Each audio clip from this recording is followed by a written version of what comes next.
September 17 గురించి కేంద్ర మంత్రులు కిషన్ రెడ్డి గారు, బండి సంజయ్ గారు మాట్లాడారు. సెప్టెంబర్ 17 గురించి వాళ్ళు మాట్లాడడం ఆశ్చర్యకరం.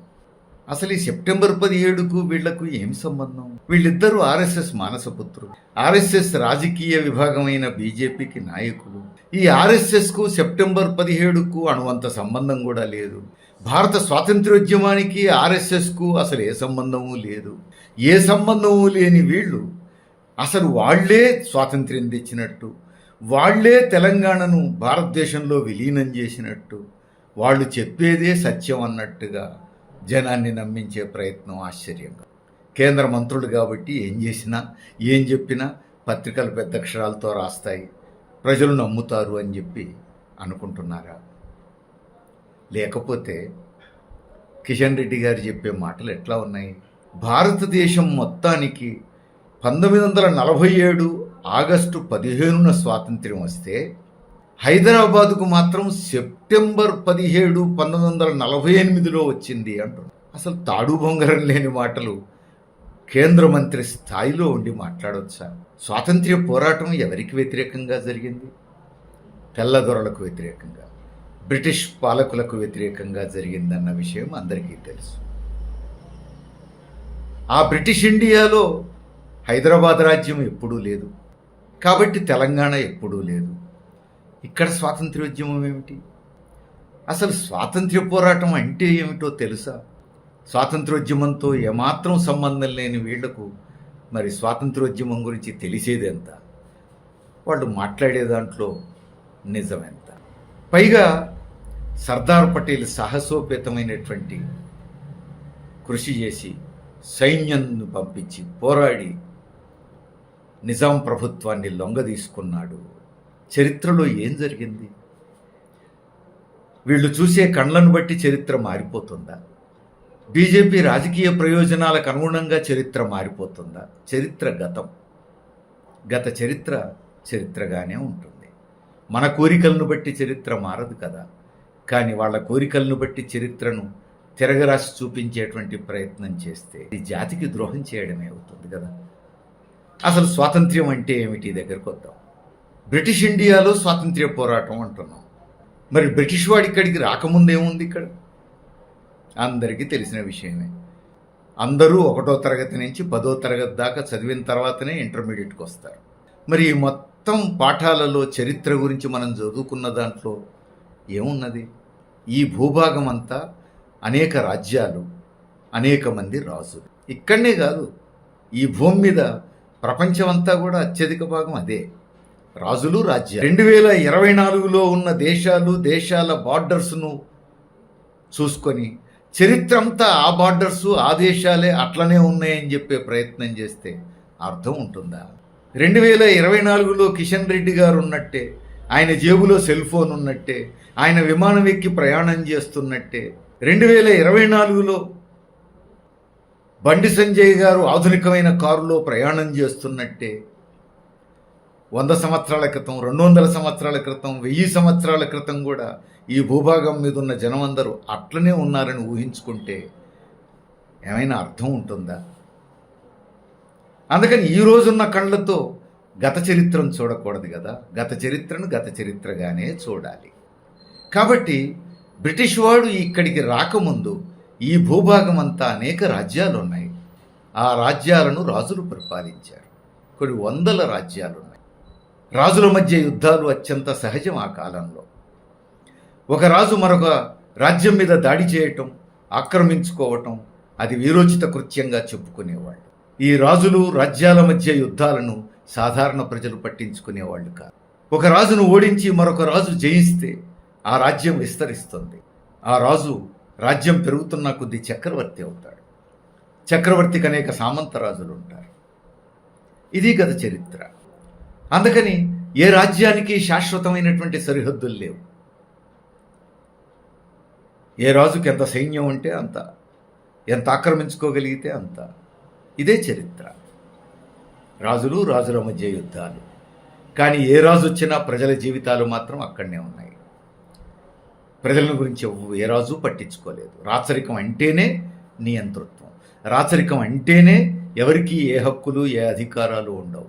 రాచరికం అంటేనే రాజ్యమంతా రాజు సొంతం, రాజు చెప్పింది నడవాలి, రాజు చెప్పింది చేయాలి. ఇది రాచరికం లక్షణం. కాబట్టి అనేక రాజ్యాలు, రాజ్యాలకు రాజులు, రాజుల మధ్య యుద్ధాలు, ఆక్రమించుకోవడాలు, ఓడించడాలు, గెలవడాలు ఇవన్నీ సర్వసాధారణం. ఆ కాలంలోనే బ్రిటిష్ తెల్లదొరలు వ్యాపారం కోసం ఈ భూమి మీద అడుగుపెట్టి ఒక్కొక్క రాజ్యంలోకి ప్రవేశించి వ్యాపారాలు చేస్తూ చేస్తూ ఇక్కడ ఉన్న పరిస్థితులను పసిగట్టి జాగ్రత్తగా అర్థం చేసుకొని ఎత్తుగడలు వేసి ఒక్కొక్క రాజ్యాన్ని తమ పాదాక్రాంతం చేసుకున్నారు. ఒక్కొక్క రాజ్యాన్ని ఆక్రమించుకుంటూ వారి పరిపాలనలోకి తెచ్చుకుంటూ వచ్చారు. వారు ఆక్రమించుకున్న భూభాగం మొత్తాన్ని కూడా బ్రిటిష్ ఇండియా అన్నారు. ఆ బ్రిటిష్ ఇండియాలో చేరకుండా ఈ భూభాగం మీదనే ఇంకా అనేక రాజ్యాలు కొనసాగినాయి. 565 రాజ్యాలు 1947 ఆగస్టు 15 నాటికి స్వాతంత్ర్యం వచ్చే నాటికి మిగిలి ఉన్నాయి. 565 రాజ్యాలు. చిన్న చిన్న రాజ్యాలతో మొదలు పెడితే హైదరాబాద్ రాజ్యం వరకు ఉన్నాయి. ఆ ఉన్న రాజ్యాల్లో అతిపెద్దది హైదరాబాద్ రాజ్యం, అట్లనే జమ్మూ కాశ్మీర్ రాజ్యం. ఈ రాజ్యాలన్నీ కూడా సామంతరాజులుగా వ్యవహరించారు. బ్రిటిష్ ఇండియాకు, తెల్లదొరలకు సామంతరాజులుగా వ్యవహరించారు. ఈ రాజులందరూ ఒక రాజ్యాన్ని ఆక్రమించి తమ రాజ్యంలో కలుపుకున్న వాళ్ళు అక్కడ ప్రజల్లో మిళితమైపోయారు. కానీ క్రమంగా తెల్లదొరలు వచ్చి ఈ రాజ్యాలని ఆక్రమించుకున్న తర్వాత వీరు చేసిన పని ఏమిటి అంటే, ఇక్కడ సంపదను దోచుకొని ఓడళ్లల్లో ఎక్కడో ఉన్న బ్రిటన్కు తరలిస్తూ పోయారు. దాంతో ప్రజల్లో వీళ్ళు మన వాళ్ళు కాదు అనే అభిప్రాయం ఏర్పడ్డది. వీళ్ళు మన వాళ్ళు కాదు, మన సంపదను దోచుకొని ఇంకెక్కడికో తీసుకుపోతున్నారు. రెండోది, వాళ్ళు ఇక్కడ స్థిరపడడానికి సిద్ధంగా లేరు, ఇక్కడి ప్రజల్లో కలిసిపోవడానికి సిద్ధంగా లేరు. ఇక్కడి ప్రజలను బానిసలుగా, కుక్కలుగా చూస్తున్నారు. అందుకని వీళ్ళిక్కడి వాళ్ళు కాదు, వీళ్ళిక్కడ ఉండేవాళ్ళు కాదు, అసలు వీళ్ళు ఎక్కడి నుంచో వచ్చారు, మన సంపదను దోచుకొని పోతున్నారు, మనలను బానిసలుగా, కుక్కలుగా చూస్తున్నారు అనేటువంటి ఆగ్రహం ప్రజల్లో పెరుగుతూ వచ్చింది. చదువుకున్న వాళ్ళల్లో ఇంకా ఎక్కువ పెరుగుతూ వచ్చింది. అందుకని ఇదంతా మా భూమి, మా భూమి మీదకి ఎక్కడి నుంచో వచ్చి ఎవడో వచ్చి ఇక్కడ రాజ్యం ఏలడం ఏమిటి, మా సంపదను దోచుకొని ఇంకెక్కడికో తరలించటం ఏమిటి, మమ్మల్ని బానిసలుగా, నీచంగా చూడటం ఏమిటి అనే ప్రశ్న ముందుకొచ్చింది. అక్కడి నుంచి చదువుకున్న వాళ్ళందరూ బ్రిటిష్ ఇండియాలో వివిధ ప్రాంతాలు పర్యటనలు చేశారు. అనేక భాషలు మాట్లాడుతున్న ప్రజలు, రాజు ఎవడో మాకు సంబంధం లేదని గతం నుంచి అలవాటుగా ఉన్న ప్రజలు, కాదు మనం పరిపాలకుల గురించి కూడా ఆలోచించాలి, మన భాషలు వేరైనా, మన సంస్కృతులు సంప్రదాయాలు వేరైనా, మన ప్రాంతాలు వేరైనా, గతంలో అనేక రాజ్యాలుగా మనం విడివడి ఉన్నా, ఎవరు ఏ రాజ్యం కింద ఉన్నా, ఇప్పుడు మనందరినీ కలిపి బ్రిటిష్ ఇండియాగా పరిపాలిస్తున్నవాడు తెల్లదొరలు, సామ్రాజ్యవాదులు. వాళ్ళు మన సంపదను దోచుకుపోతున్నారు, మనని మాత్రం బానిసలుగా చూస్తున్నారు. కాబట్టి వాళ్ళను తరిమేయాలి, ఇదంతా మన దేశంగా మనం పరిపాలించుకోవాలి అనేటువంటి ఒక భావనను ప్రచారంలో పెట్టారు చదువుకున్న వాళ్ళు. చిన్న చిన్న వ్యాపారులు, పారిశ్రామికవేత్తలు. ఆ విధంగా క్రమంగా బ్రిటిష్ ఇండియా అంతా కూడా తెల్లదొరలకు వ్యతిరేకంగా పవనాలు వీచడం మొదలైంది. జనంలో ఆలోచనలు రగలడం మొదలైంది. అట్లా మొదలైందే స్వాతంత్ర్యోద్యమం. ఆ క్రమంలో పుట్టిందే కాంగ్రెస్ పార్టీ. ఆ తర్వాత క్రమంగా కమ్యూనిస్ట్ పార్టీ పుట్టింది.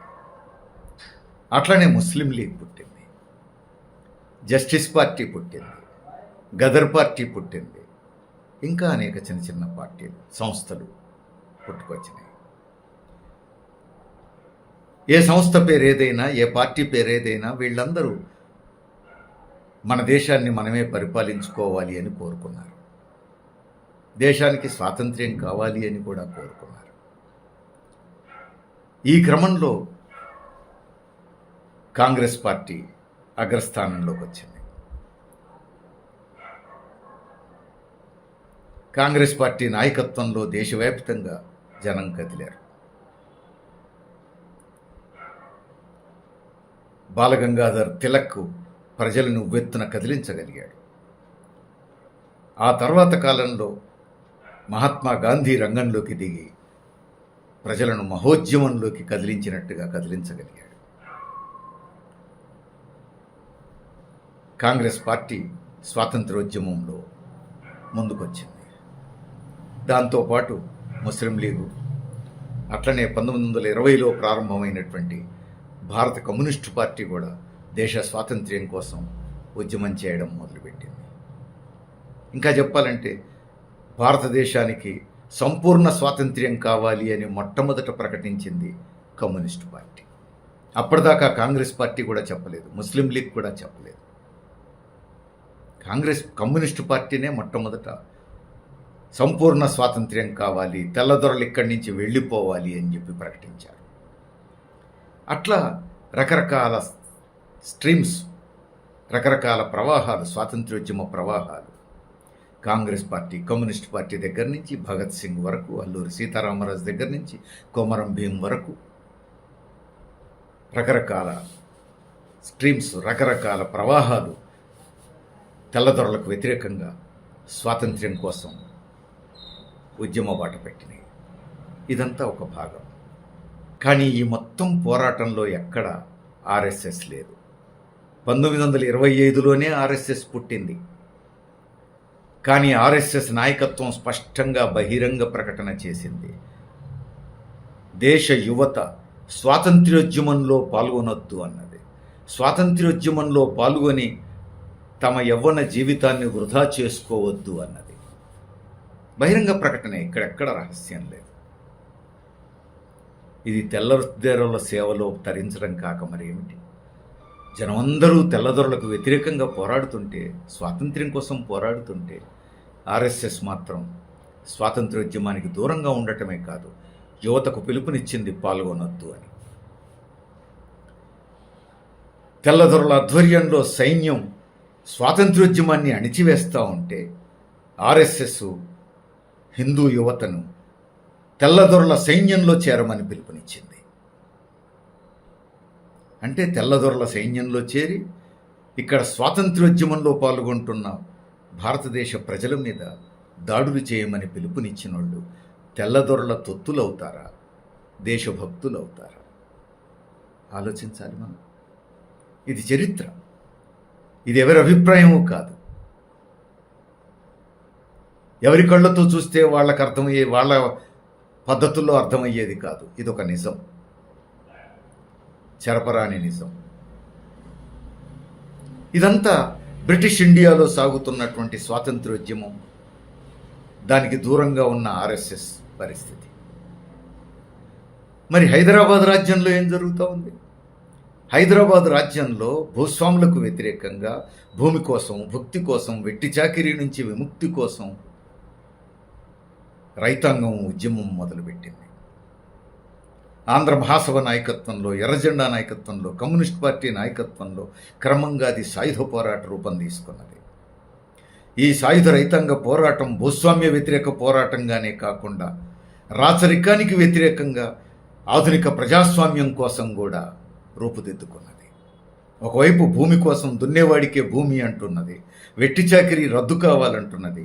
మరొక వైపు రాచరికం పోవాలి, ప్రజాస్వామ్యం కావాలి అంటున్నది. ఇది తెలంగాణ సాయుధ రైతాంగ పోరాటం ప్రవాహం. ఈ పోరాటంలో ఎక్కడైనా ఆర్ఎస్ఎస్ ఉన్నదా? హైదరాబాద్ రాజ్యంలో ఆర్ఎస్ఎస్ ఆనవాళ్లు కూడా లేవు, ఆర్ఎస్ఎస్ మొలకలు కూడా లేవు. అసలు ఆర్ఎస్ఎస్కు సంబంధం లేదు. ఇది వీర తెలంగాణ సాయుధ రైతాంగ పోరాటం 1946లో ప్రారంభమై అది ఉవ్వెత్తున లేచి 1947లో భారతదేశానికి స్వాతంత్ర్యం రావడంతో మరింత ఉత్తేజం పొంది మరింత ఊపందుకున్నది ఆ పోరాటం. 1948 సెప్టెంబర్ 17 నాటికి ఇంకేమాత్రం ఆలస్యం చేసినా నిజాం రాజు కుప్పగూలిపోయే పరిస్థితి వచ్చింది. నిజాం రాజు కుప్పగూలిపోతే ఎర్రజెండా వశం అవుతుంది రాజ్యం. ఇది ఎర్రజెండా వశమైతే తర్వాత స్వతంత్ర భారతదేశం పరిస్థితి ఎలా ఉంటుందో నెహ్రూకు తెలుసు, సర్దార్ పటేల్కు తెలుసు. ఎర్రజెండా బలపడడానికి వీల్లేదు, హైదరాబాద్ రాజ్యంలో ఎర్రజెండా మిగలడానికి వీల్లేదని నిర్ణయించుకున్న నెహ్రూ, సర్దార్ పటేల్ అప్పుడు సెప్టెంబర్ 13, 1948 ఇండియన్ యూనియన్ సైన్యాలను హైదరాబాద్ వైపు తరలించారు. ఇది ఫార్మల్గా హైదరాబాదు దగ్గరికి ఇండియన్ యూనియన్ సైన్యాలు వచ్చినాయి. మీర్ ఉస్మాన్ అలీ ఖాన్ నిజాం రాజు, హైదరాబాద్ రాజు, రాజ్యం రాజు, సుల్తాన్ భారతదేశంలోకి హైదరాబాద్ రాజ్యాన్ని విలీనం చేస్తూ సెప్టెంబర్ 17న ప్రకటన చేశాడు. ఆర్కీవ్స్లో ఫోటోలు ఉన్నాయి, పురావస్తుశాలలో ఫోటోలు ఉన్నాయి. మీరు చూస్తే సర్దార్ పటేల్ ఒకవైపు, మీర్ ఉస్మాన్ అలీ ఖాన్ ఒకవైపు పరస్పరం ఇట్లా అభివాదం చేసుకుంటూ ఉంటారు. ఇప్పుడు ఆర్ఎస్ఎస్ వాళ్ళు ఏం చెప్తారు? యూనియన్ సైన్యాలను తీసుకొని సర్దార్ పటేల్ వచ్చిండు, సాహసోపేతంగా దాడి చేసిండు, మీర్ ఉస్మాన్ అలీ ఖాన్ని లొంగ తీసుకున్నాడు అని చెప్పేసి అంటారు. ఒకళ్ళు దాడి చేసి మరొకళ్ళను లొంగ తీసుకుంటే ఆ ఇద్దరు సమాన హోదాలో ఇట్లా తల వంచి నమస్కారం చేసుకుంటారా? ఏమైనా అర్థం ఉందా ఇందులో? వాళ్ళిద్దరూ కుమ్మక్కై పరస్పరం అండర్స్టాండింగ్తో చేసినటువంటి పని అది. ఎందుకోసం? తెలంగాణలో సాయుధ రైతాంగ పోరాటాన్ని అణిచివేయడం కోసం. హైదరాబాద్ రాజ్యం కమ్యూనిస్టులు బలపడకుండా చూడడం కోసం. అది క్రమంగా మొత్తం భారతదేశంలో ఎర్రజెండా బలపడకుండా చూడడం కోసం. ఇంకేమాత్రం హైదరాబాద్ రాజ్యాన్ని పరిపాలించగలిగే స్థితిలో లేని రాజు సర్దార్ పటేల్తో ఒక అండర్స్టాండింగ్కి వచ్చి భారతదేశంలో విలీనం చేస్తూ ప్రకటన చేశాడు. కానీ ఈ మర్మం తెలియని తెలంగాణ రైతాంగం ఎంతో ఆనందోత్సాహాలతో కేరింతలు కొట్టారు. భారతదేశానికి స్వాతంత్ర్యం వచ్చింది కాబట్టి హైదరాబాద్ రాజ్యంలో తెలంగాణలో ఉన్న పేద రైతాంగానికి కూడా నెహ్రూ ప్రభుత్వం అండగా నిలుస్తుందనుకున్నారు. అప్పటికే భూస్వాముల నుంచి గుంజుకొని దున్నుకుంటున్నటువంటి భూములకు రక్షణ ఉంటుందనుకున్నారు. నిజాం రాజును జైల్లో బంధిస్తారనుకున్నారు. రజాకార్ మూక నాయకుడు కాసిం రజ్వీని ఉరికంబం ఎక్కిస్తారని ఆశించారు. కానీ వాళ్ళ ఆశలు అడియాసలైనవి. వారం రోజుల్లోనే దీనికి పూర్తి భిన్నమైనటువంటి చరిత్ర మొదలైంది.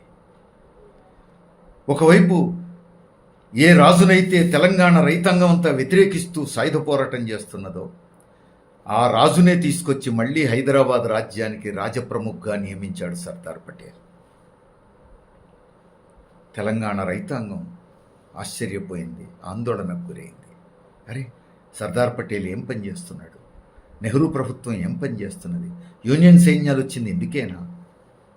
భారతదేశంలో విలీనం చేసి ప్రజాస్వామ్య ప్రక్రియ ప్రారంభిస్తారనుకుంటే ఆ నరహంతకు రాజునే మళ్ళీ తమ నెత్తిన రాజప్రముఖ్ పేరు మీద పెట్టారే అని ఆందోళన చెందారు. అంతటితో ఆగలేదు. అప్పటిదాకా కాసిం రజ్వీ నాయకత్వంలో ఉన్న రజాకార్ మూకలు ఇప్పుడు ఇండియన్ యూనియన్ సైన్యాలకు ఏజెంట్లుగా మారారు. కమ్యూనిస్టులు ఎక్కడెక్కడున్నారో చూపించారు, ఆ స్థావరాలను చూపించారు. చూపిస్తూ ఉంటే ఇండియన్ యూనియన్ సైన్యాలు వాళ్ళను కాల్చిపడేయడం మొదలుపెట్టినాయి. భూస్వాములను తీసుకుపోయి మళ్ళీ గడీలలో స్థిరపరిచినాయి. పేదలు దున్నుకుంటున్నటువంటి భూములు బలవంతంగా గుంజుకొని మళ్ళీ భూస్వాములకు అప్పచెప్తున్నాయి. రైతాంగం దిక్కుతోచని స్థితిలో పడ్డారు. వాళ్ళు ఊహించింది ఒకటి, జరుగుతున్నది ఒకటి. ఏం చేయాలి? ఈ స్థితిలో తామప్పటికే భూస్వాముల దగ్గర నుంచి గుంజుకొని దున్నుకుంటున్నటువంటి భూములను రక్షించుకోవడం కోసం ప్రతిఘటన కొనసాగించక తప్పదు అని రైతాంగం నిర్ణయించుకున్నారు. అప్పటిదాకా భూస్వాములకు వ్యతిరేకంగా, రజాకారులకు వ్యతిరేకంగా, నిజాం రాజుకు వ్యతిరేకంగా పోరాడినటువంటి తెలంగాణ రైతాంగం సెప్టెంబర్ 17, 1948 నుంచి భూస్వాములకు వ్యతిరేకంగా, రజాకారులకు వ్యతిరేకంగా, ఇండియన్ యూనియన్ సైన్యాలకు వ్యతిరేకంగా పోరాడాల్సి వచ్చింది. 3 ఏళ్ల పాటు ఈ పోరాటం ఇట్లా కొనసాగింది 1951 దాకా. ఇక ఈ పోరాటాన్ని అనసలేము అని నెహ్రూ ప్రభుత్వం, సర్దార్ పటేలు వీళ్ళంతా నిర్ణయించుకున్న తర్వాత సాయుధ రైతాంగ పోరాట నాయకత్వంతో రాజీకి వచ్చారు ఇండియన్ యూనియన్ ప్రభుత్వం. మేమే భూ సంస్కరణల అమలు జరుపుతామన్నారు. కౌల్దారీ చట్టం తెస్తామన్నారు. కేసులు రద్దు చేస్తాం, జైల్లో ఉన్న వాళ్ళని విడుదల చేస్తామన్నారు. ఈ వాగ్దానాలతో ఒప్పందం కుదిరింది. ఆ ఒప్పందం మేరకు సాయుధ రైతాంగ పోరాట విరమణ జరిగింది. ఇది చరిత్ర. అంటే వీర తెలంగాణ సాయుధ రైతాంగ పోరాటం లేకపోతే హైదరాబాద్ రాజ్యం భారతదేశంలో సెప్టెంబర్ 17, 1948 విలీనమయ్యేటువంటి ఘట్టమే లేదు. అది జరుగుండకపోతే తర్వాత ఏం జరిగి ఉండేది మనం ఇప్పుడు ఊహించలేము. కానీ జరిగింది.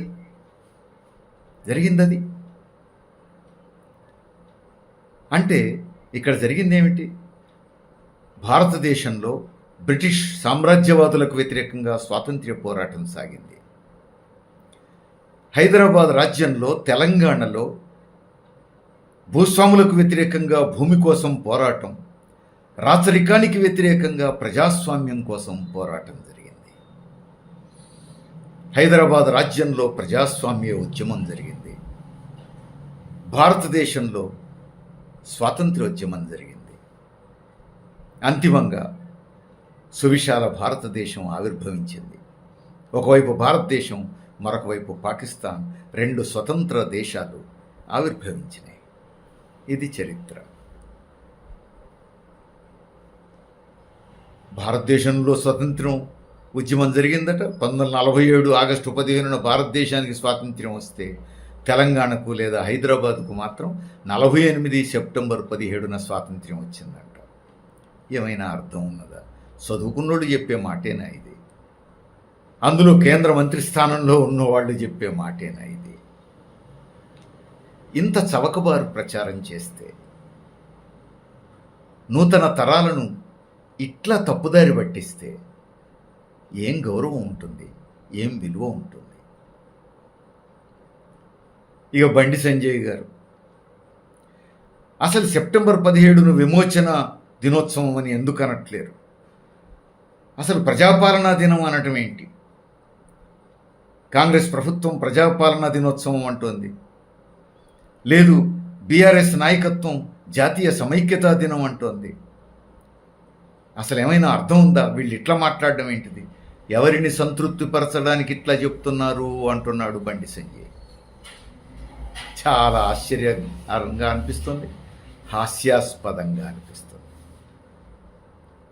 ఇప్పుడు బండి సంజయ్ని అడగాలి తెలంగాణ ప్రజలంతా.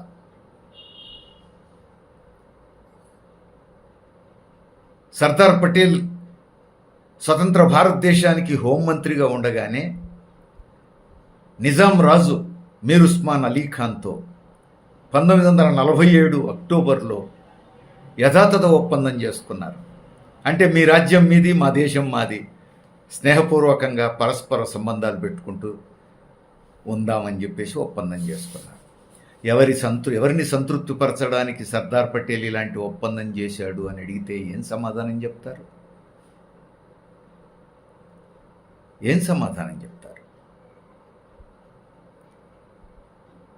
అదే సంవత్సరం సెప్టెంబర్లో జమ్మూ కాశ్మీర్ రాజ్యాన్ని భారతదేశంలో విలీనం చేస్తూ సంతకం చేశారు. సరిగ్గా నెల రోజుల్లో హైదరాబాద్ రాజ్యాన్ని మాత్రం స్వతంత్ర దేశంగా గుర్తిస్తూ యథాతథ ఒప్పందం చేసుకున్నారు. ఎవరిని సంతృప్తిపరచడానికి అంటే ఏం సమాధానం చెప్తారు? అంతేకాదు, మీర్ ఉస్మాన్ అలీ ఖాన్ని హైదరాబాద్ రాజును జైల్లో పెట్టకుండా ఇదే హైదరాబాద్ రాజ్యానికి రాజప్రముఖగా నియమించారు. ఎవరిని సంతృప్తిపరచడం కోసం సర్దార్ పటేల్ ఈ పాపం చేసిండు అని అంటే ఏం సమాధానం చెప్తారు?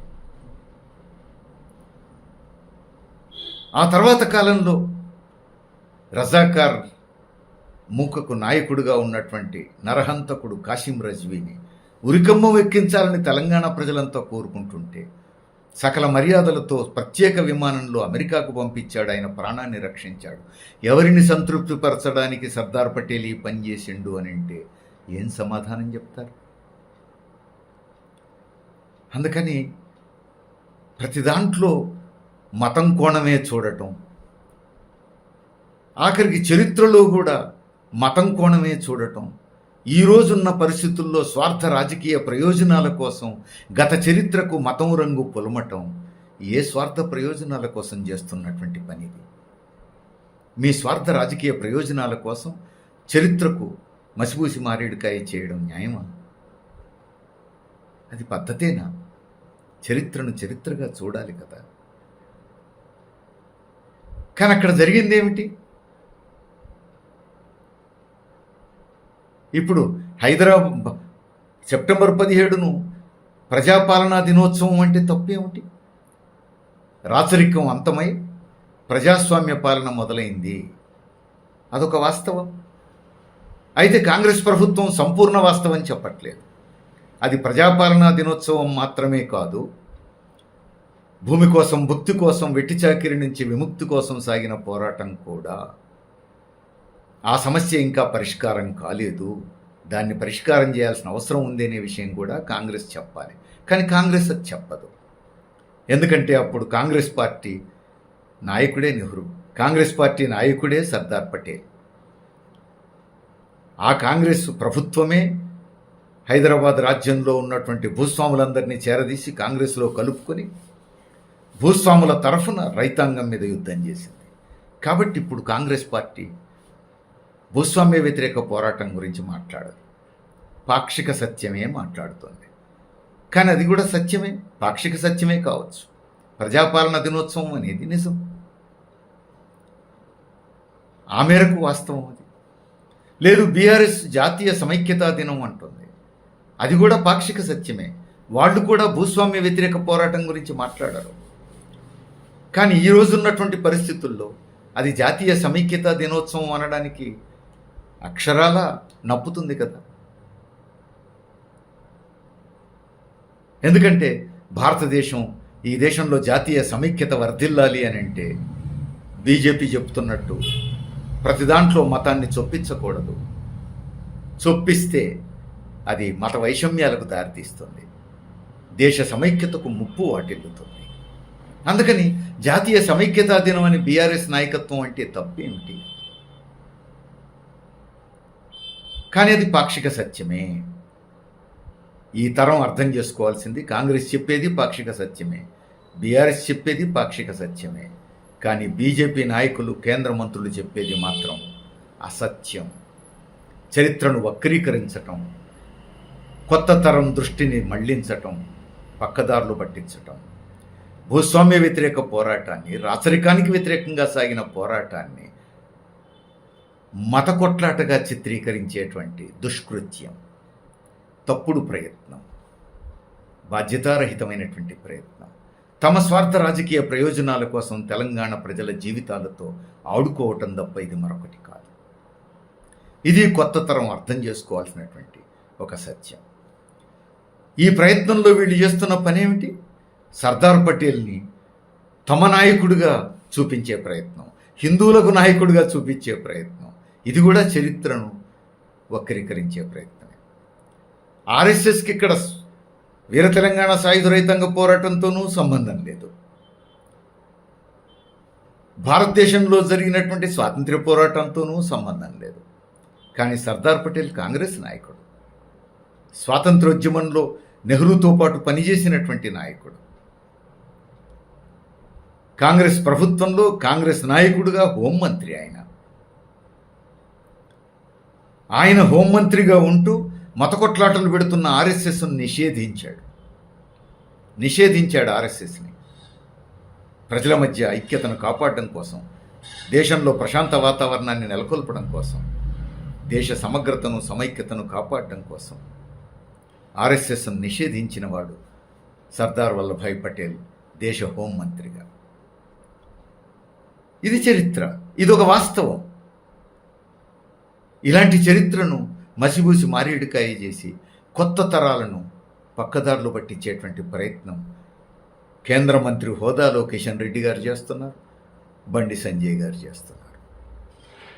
ఇంతకంటే బాధ్యతారాహిత్యం మరొకటి ఉంటుంది. అందుకని కొత్త తరాలు చరిత్రను చరిత్రగా అధ్యయనం చేయడం అవసరం.